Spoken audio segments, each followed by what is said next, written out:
Wow, আমাকে একটু দে। আরে চাইলাম তো, দিবি তো আমাকে। আহা, যা না এখান থেকে।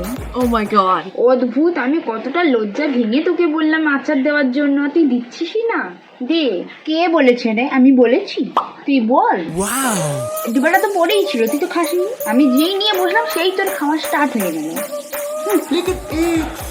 দে না একটু। না, একটু দে। তুই সবসময় এটা প্রমাণ করার চেষ্টা করিস কেন যে আমি তোকে দিই না, মানে তোর উপরে অত্যাচার করা হয়। যা তো এখান থেকে। অত তো আছে, একটু দিলে কি অসুবিধা হয়ে যাবে। এমনি সবাই বুঝে গেছে যে আমি তোকে দেবো না, তাই শুধু শুধু আর লাস্ট মোমেন্টে ভালো আর কিছু দরকার নেই। যা এখান থেকে। আমি তো চুরি করে খাবো, দেখ।